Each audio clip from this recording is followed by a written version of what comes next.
Coming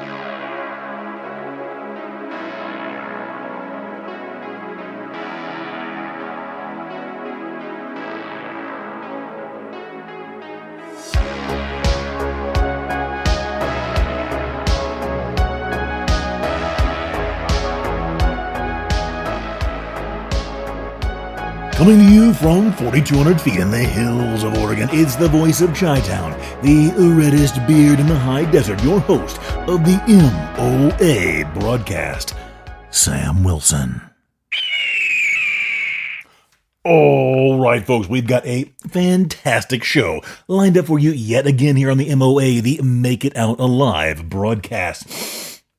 This is episode 43 of the MOA broadcast, broadcasting to you from the hills of Oregon, the high desert, if you will, at 4,200 feet. And we got a great show, some highlights of the show today. Cowboy coffee in the fall weather. That's a good one.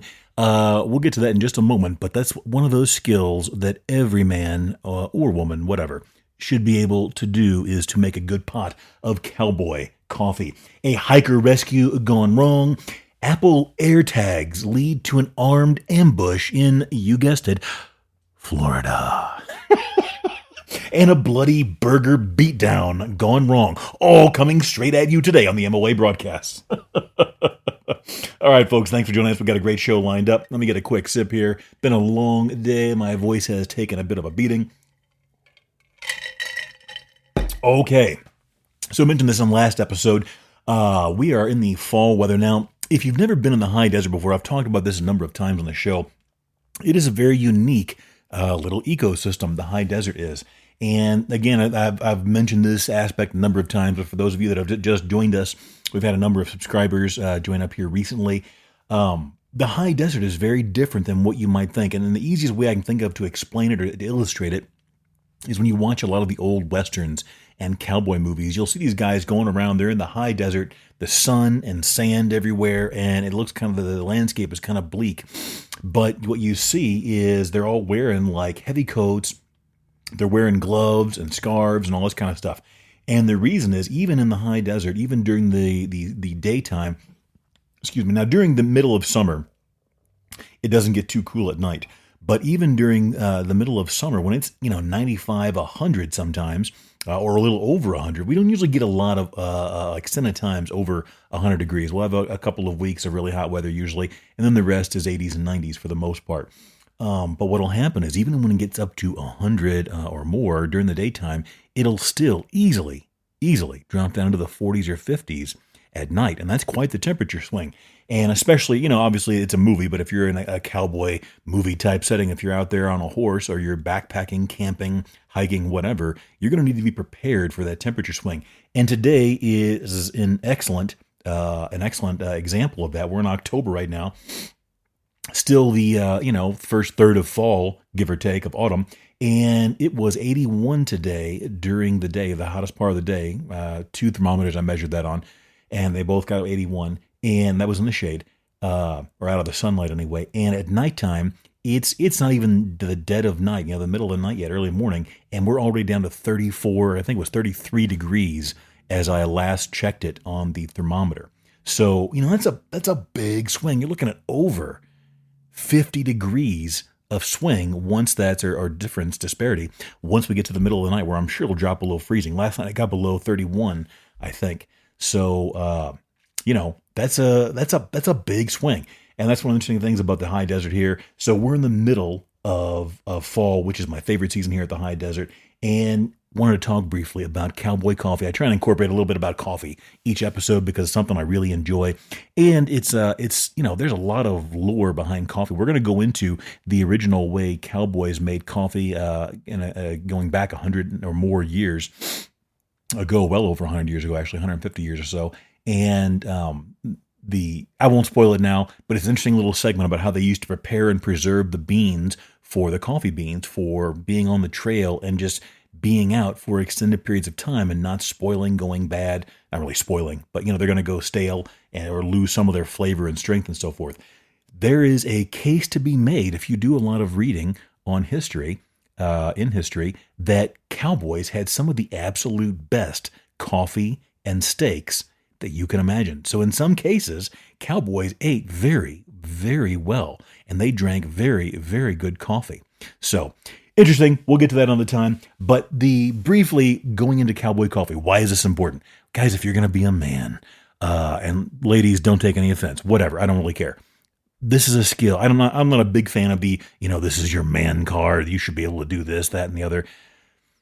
But this is a skill that I think any and all men should be able to do, and that is to make a good pot of cowboy coffee, especially whether it's a power outage, or you're camping, you're backpacking, hiking, whatever. If you are, let's say you guys are going camping, whether it's glamping, where you have all the accessories and the RVs and everything, or you're doing it the old-fashioned way with tents or in the back of your car or truck or whatever at a campsite, if you are the guy that can produce a delicious pot of cowboy coffee, trust me, people will be lining up and you will earn it's just like being able to make a good fire. I've been on a number of different camping trips and other events, bonfires and so forth, where some of the guys, usually from the city, no offense, city boys, but where they can't even start a fire. I've been at a couple of different places where they were going to have a bonfire, whether at the beach or at someone's home or whatever, and they had gasoline and lighters and all this stuff, and they couldn't get a fire going. Guys, if that doesn't affect your very manhood, I don't know what does. That is something that I don't care about the sexism, whatever, call it whatever you want. I don't care. There are certain things that men should be able to bring to the table. And even if it's something that's only used once every 5 years or necessary every 5 years or so, a man should be able to start a fire. A man should be able to make a pot of cowboy coffee. So let's get to it very quickly. This is real simple. You can watch a lot of videos and other stuff on this on the YouTubes and other places, and they're gonna talk about adding salt, eggshells, a cold water splash, all this other stuff. You can do all of that, but you don't need any of it. All you need is I take a percolator that I've taken the guts out of, one of those enamel, like the blue and white speckled ones, the enamelware. I like that, so that you don't want the double-walled stainless type stuff, because you can't really put that directly on the fire. It's not going to work properly. You're going to want something you can put on the stove or the griddle or the fire or the grill, and be able to make it. So single wall is what you want. Enamel is fine, but get whatever you want. Doesn't really matter. You can do plain aluminum or titanium, stainless steel, but single wall is going to be the important part of it. All you got to do, it's going to take a little trial and error to get your mixture proportions down right, but you're going to add your water first, okay? And then I will go ahead, and you can do it both ways. I will typically go ahead and add the coffee grounds to the cold water and then just bring it up to where it starts to kind of boil. Some guys will tell you to add the coffee grounds once it starts to boil. It really doesn't make a huge difference. I've done both ways, and I'm fine with either way, but I'll typically go ahead and just add the grounds when the water is cold, and that way it kind of comes up to temp with the cold water, but it doesn't matter. What you don't want to do is, and if you do get it to boiling first and then add your grounds, that's fine. But what you don't want to do is sit there and boil it for an extended period of time with the grounds in there, because it's going to taste like an ashtray, like the way the old percolator coffee used to taste when people made it with percolators very commonly in the 50s, 60s, 70s, and so forth, even 80s. And the problem with percolators, the percolator can make a really good cup of coffee, but most people over-perk it. They sit there and they over-extract the coffee, and they let the water boil through it over and over and over again to where it tastes like a bucket. Well, we got to keep this radio friendly. It tastes like a butt. Okay, it can be a cigarette butt or any other kind of butt you want to figure in there, but it doesn't taste very good, and it's not sharp and doesn't have that clean flavor profile that it does if you would stop the perking after it reaches that desired extraction level.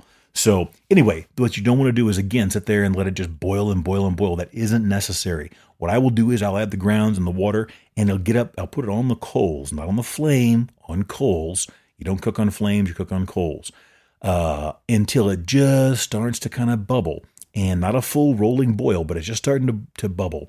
And then I'll take it off and give it about 3 to 5 minutes. I prefer a deeper extraction and a deeper flavor of the coffee, so I will go ahead and let it sit there for about 5 minutes next to the coal, so that it doesn't get cold or lose temperature too rapidly, because it's a single-walled, percolator or whatever you want to put in there, jug.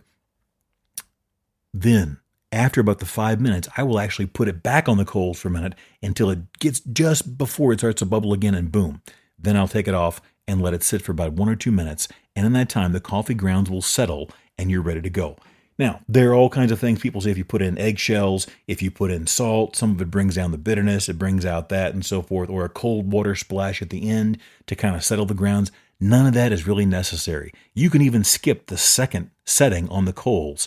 And after it's been 5 minutes or so, I will usually give it a stir and then let it sit another 2 or 3 minutes to kind of distribute the flavor and the oils that are in the coffee bean.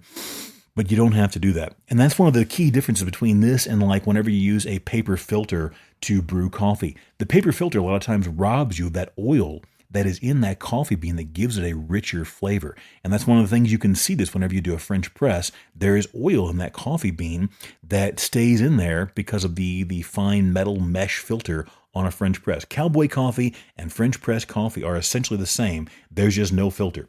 And if you let it sit for that 3 to 5 minutes or so, and then you gently pour it, you're not going to have any grit or any sediment much heavier than a French press until you get down to the very bottom of that pot of coffee. So that's how I do it. You do it how you want, and whatever. There you go.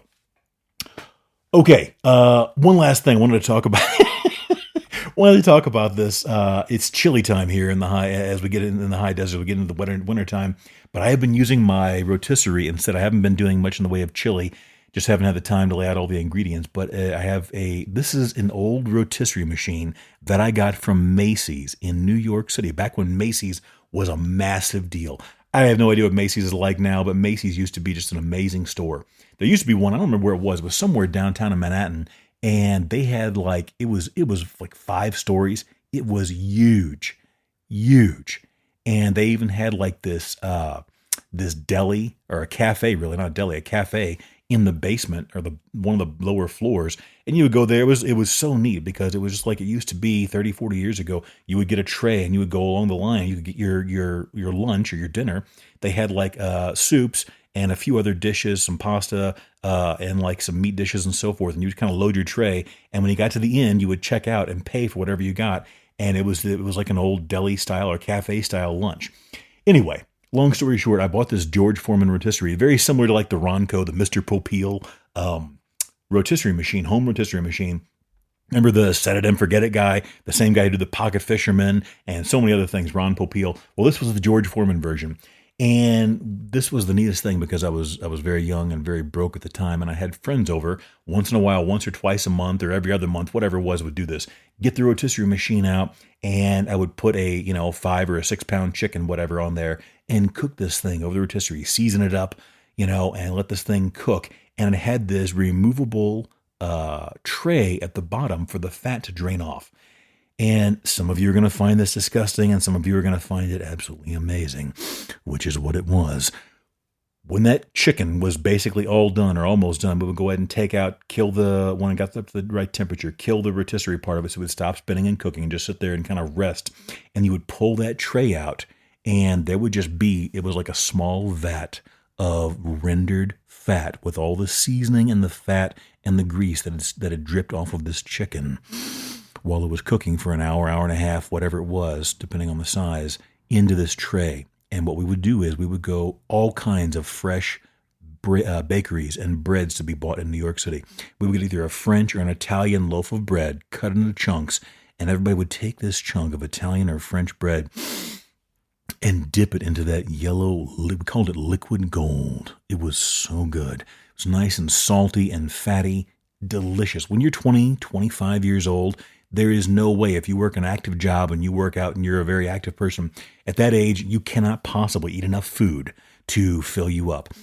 And so before we had the chicken, we would sit there and take turns dipping this bread into this liquid gold, this liquid rendered fat. It was so good. All the seasoning had kind of run off with it, along with the lemon juice and the butter to kind of tenderize and season the chicken. And it was so good. We call it liquid gold. It was amazing. I don't care if you think that's ridiculous, if you think it's gross. It was amazing. I had a good time. And it was one of my fond memories of my youth, and it tasted absolutely fantastic. And I'm going to tell you, I still do it occasionally whenever I cook a chicken. Or what's almost as good, or just as good, is Cornish game hens. If you get one of these rotisserie machines, mine's going on it's going on 30 years old, and it still works just fine. It's survived countless moves all across the United States, literally coast to coast. And the old George Foreman rotisserie, I don't even know if they still make them or not anymore, but it is still going. But Cornish game hens are fantastic too. They're like a miniature chicken. They're absolutely delicious. So, okay, last thing. I had a listener email. I'm not going to read the email. It was just very simple. But they wanted to know about pepper spray. We talked about in the last episode, I believe, where Bacon and I were attacked by dogs again here on the reservation that we live on, or very near. They call them res dogs out here, just packs of stray dogs that run loose in the Indian reservation.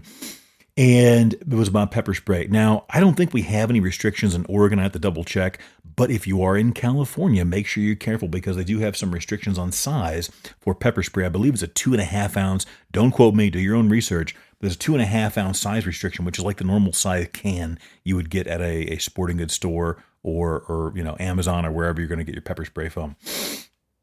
Two things to remember about pepper spray, guys. Number one, I get some emails from like the gun bros, like, why don't you just shoot them? And I mean, literally, I've got a number of emails from guys that like that when these dogs have attacked Bacon and me, my dog, while we're on dog walks. Excuse me. Here's the thing to remember about that. Number one, a shooting is a much more, I hate to use the word violent, although technically it is. It's a much more violent, much more visceral situation when someone discharges a firearm. Now, where I live, there are no police for over 30 miles away.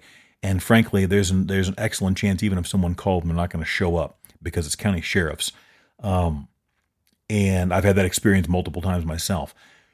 But here's my thoughts on this. You do whatever you believe is best. I'm not going to give someone advice on self-defense, whether it's human or animal.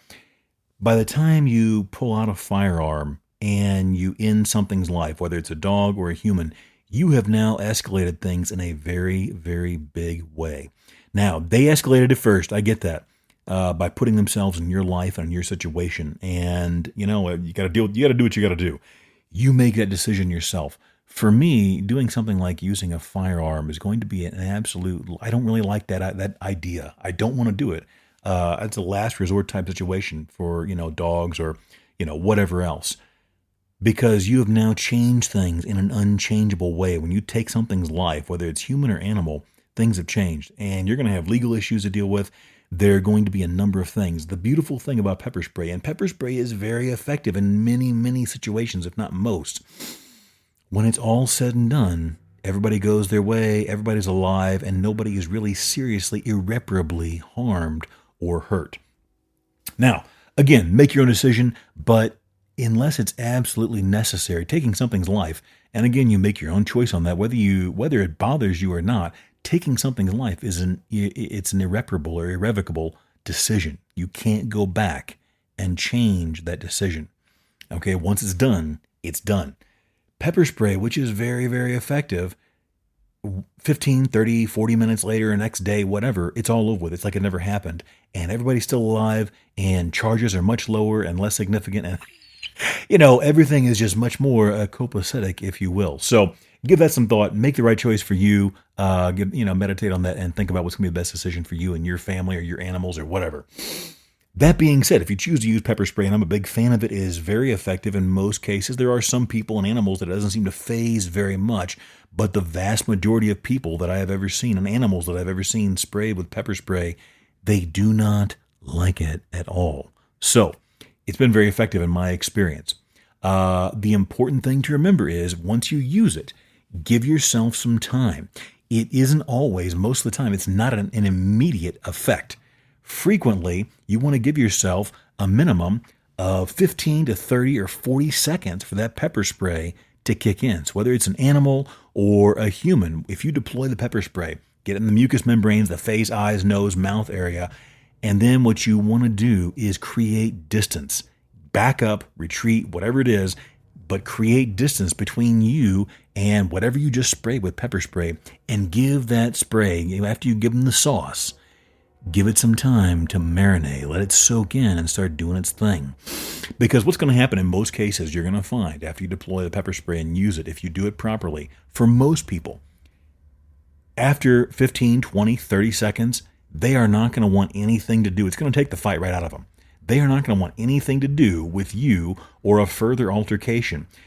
And I've had to spray a number of dogs out here while I'm walking my dog. I mean, we've been literally attacked and bloodied. I've got ripped clothes, and so does Bacon. His sweaters and coats have been torn up by these dogs. within 10 to 15 seconds or less, they do not want anything to do with you. So it's a very effective method to deal with some of these things in a lot of cases. Not every single case, but again, some experience and a little bit of preparation are going to make the decision. You can make the decision that works best for you. But don't think it's going to be an immediate thing. Some people are very sensitive, or animals are very sensitive to it, but most, give yourself that 10, 15 to 30 seconds. And once that sauce starts to kind of kick in and marinate, they suddenly lose the desire to have any further altercation with you. So there we go. Let me get a sip and then move on to our next story. I am not a sports fan. I don't really follow any sports. I never really have. I grew up with my dad watching some sports, but it never really appealed to me to spend hours upon hours watching it, days on end. But I saw this story by now. I was going to record this episode originally yesterday, but by now, Wednesday morning, whenever you guys get this, probably you'll have heard this. Doug Martin, a former All-Pro running back with the NFL and the Tampa Bay Buccaneers, died while in police custody early Saturday morning. The Oakland Police Department, OPD, confirmed after multiple outlets first reported the news. The former NFL running back and Boise State standout was 36 years old. I thought this was a sad story. Again, I didn't know who he was, but 36 years of age. If you read the story, it's still developing. There's a lot of news coming out, but it appears as though he was having some struggles with mental health. His family had been very open about this, and people that knew him had been very open about this. I mean, a young guy, 36 years old, man, that's still a kid. You've got literally a lifetime of adulthood ahead of you at that point. And this fellow, I don't know exactly what went down, but according to various reports, it appears as though he was having some sort of mental health struggle, and he left his house and went down the street and was in the process of somehow either breaking into or entering one of his neighbors' homes down the street. And it just went downhill from there. And then some articles stated, there's some sources stated that he had a heart attack. The cops showed up, they subdued him, and then he either had a heart attack in their custody or something like that. That's what the sources have said. I don't know. There hasn't been an official cause of death released. But I just thought it was a sad story, and just thought I'd throw that in there real quickly. 36 years old, man. That's nothing. If you're in your 30s at all, you're starting to realize at this point that 30s are nothing. You've got a lot of years ahead of you, and that is very, very young. And it also made me think of the bizarre obsession we have with sports here in the United States or around the world. I don't know. I don't get this. Like I said, I grew up watching some sports with my dad. Growing up near St. Louis, Missouri, we watched, of course, the Redbirds, the St. Louis Cardinals, and I believe that was the baseball, and I believe that it was the Cardinals for the football team at the time, too. At some point, they went to Arizona. I don't know. I didn't follow it real closely. Only been to a handful of football games, maybe 2 or 3 that I can recall. Went to more baseball games. That was during the steroid era, if you will, when McGuire was just smashing them out of the park. That was a lot of fun. I can say I attended a number of those games. But we had the St. Louis Blues, which was a great franchise. I don't know what any of this stuff is like now. I don't follow it, but to me, it's bizarre, the obsession that we have with some sports. I've worked at various points in my life around a number of different guys.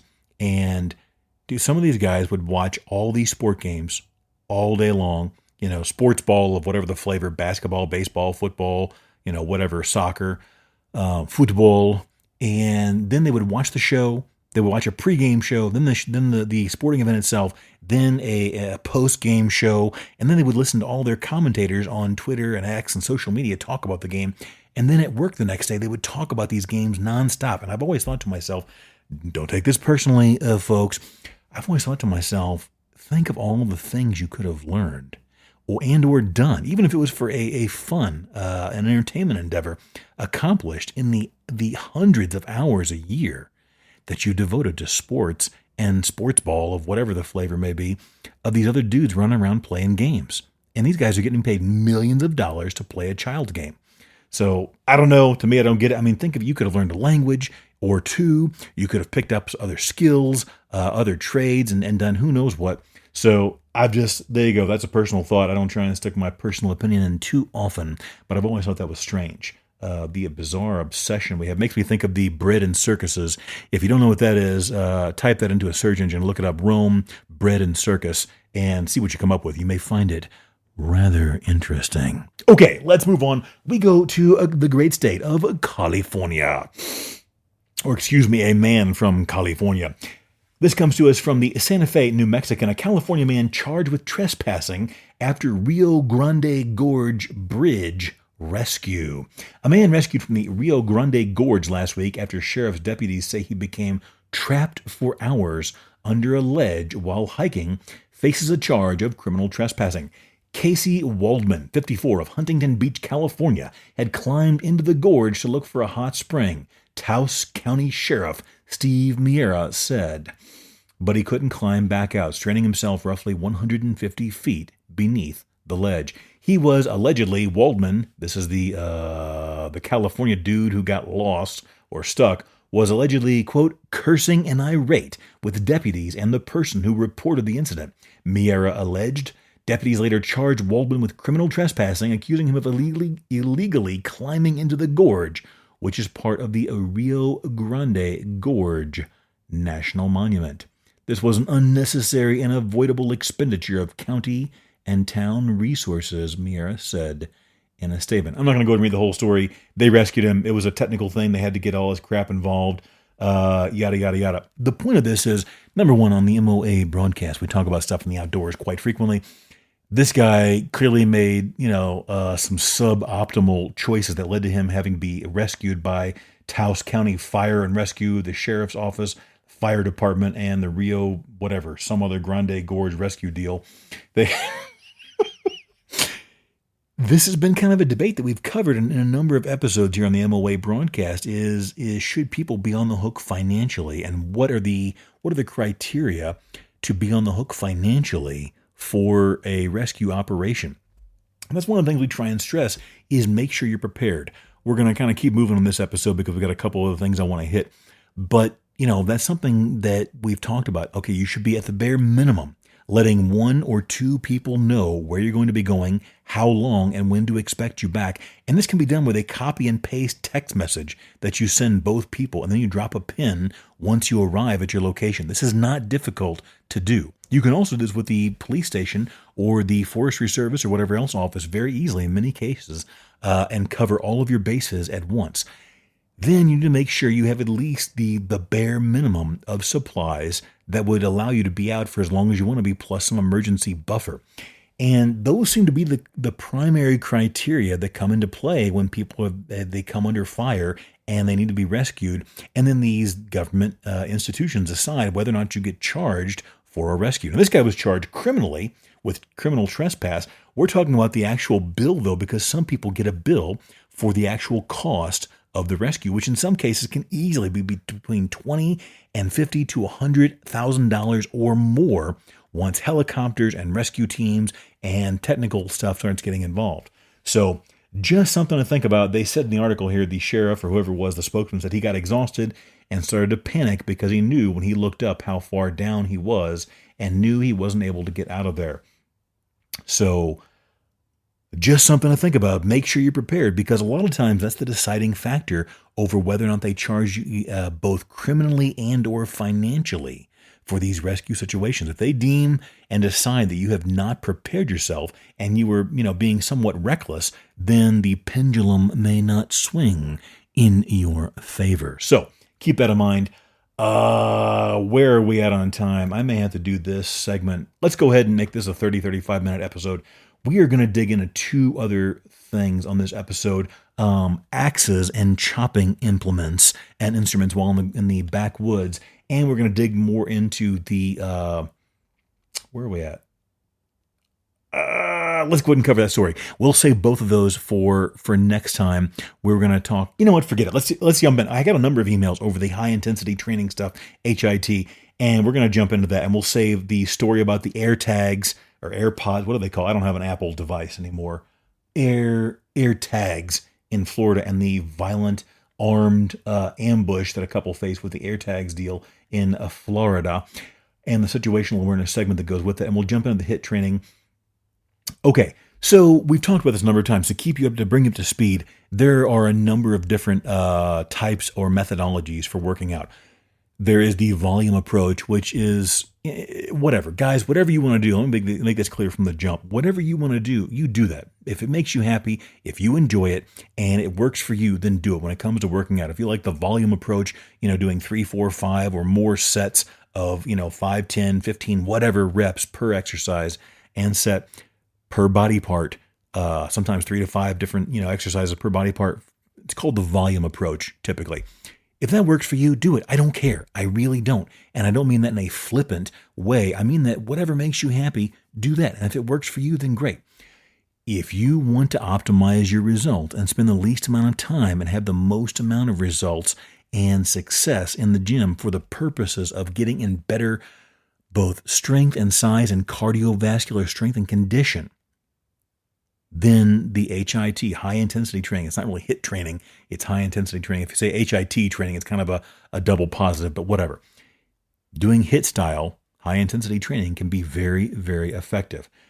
In brief, you're going to go for more big compound exercises, things like squat, deadlift, dips, chins, straight barbell curl, and so forth to hit the large muscle groups in the beginning. And once you get your physique built and pack on a couple of pounds of muscle and you want to start refining it, that's fine. Then you can do for some more detailed movements. But in the beginning, you're going to find few things affect growth and trigger that growth mechanism, like squats, deadlifts. Stiff-legged deadlifts are great too. If you know how to safely do those, do your own research. And of course, here's the legal disclaimer: consult your physician before beginning any fitness program or weightlifting routine. But stiff-legged deadlifts can be very effective done properly. And then, of course, things like dips and chins. Weighted dips and chins are fantastic. Tremendous exercise dips and chins are when done properly. And, of course, straight bar, barbell curls, and so forth. Now, the primary thing behind this, how the high-intensity training works, is the basis of the one set to failure. What does that mean?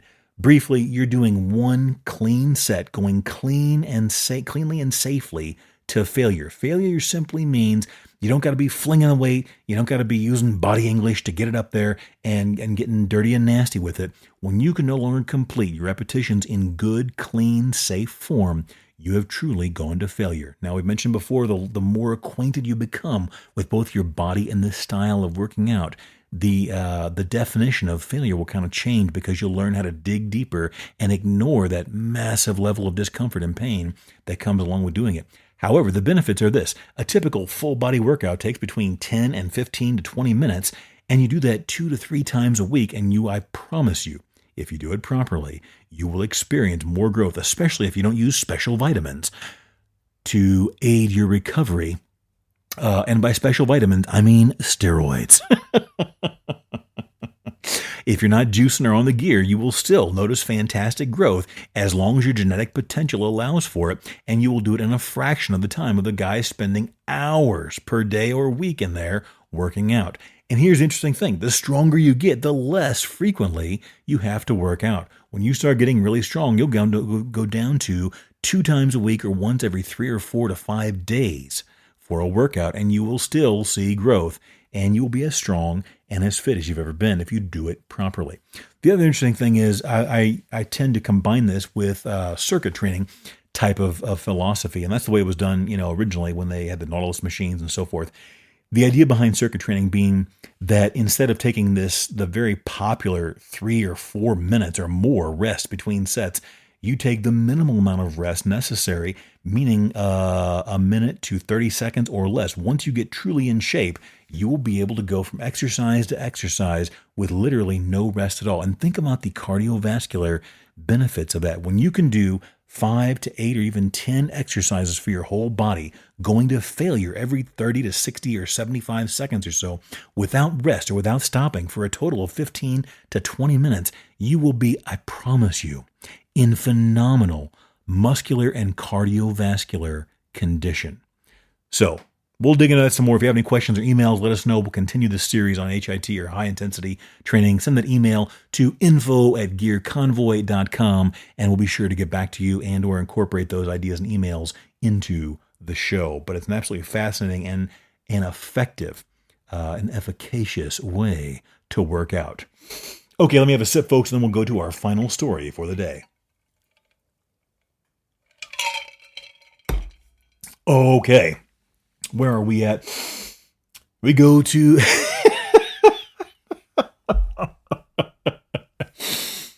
For today's final story, we don't go to Florida as usual. We're going to Texas. Order mix-up sparks a bloody 7-person brawl inside a Texas Whataburger beatdown. This article comes to us via the New York Post. I'll use their opening line because they have a way with words. A beef over a food order mix-up sparked a vicious 7-person brawl inside a Texas Whataburger last week, according to reports and authorities. People were dispatched to the San Antonio, Texas Whataburger just after 3 a.m. last Sunday in response to the wild melee, the San Antonio Police Department told KSAT. After cops arrived, they learned an order mix-up caused the fight to erupt among 2 groups of patrons, authorities said. A viral video, there were actually several, I did some research and pulled some quotes, you're going to love this. A viral video posted to social media captured separate fights breaking out, where individuals were seen pummeling and kicking others to the floor, Mortal Kombat style. Pictures of the aftermath, and they show blood covering the booths and floor of the fast food chain. Somebody got cracked open because if you look at the images of this online, there are puddles of blood. They probably had to close that store at least overnight and maybe the next day, I would imagine, to get the hazmat and decon teams in there because there was human blood everywhere. So what was the cause of all this? One of the participants' mother, her name was Rebecca Noel, posted on Facebook alongside a video of the fight that, according to her, quote, part of another table's order was mistakenly brought to my son and his friends. Instead of the staff acknowledging their error, they reportedly told the other customers, they have your food. So I guess the patrons took it upon themselves to reclaim their order. Now keep in mind, this is all a giant beatdown over cheeseburgers at 3 a.m. I don't know, was this really necessary? According to various posts on social media, the fight escalated when the issue escalated past a verbal interaction and became physical. What the is wrong with y'all? I don't give a... Just give me my food before I shove my foot up your... You... Give me my burger. You want a burger and fries? How about my foot up your...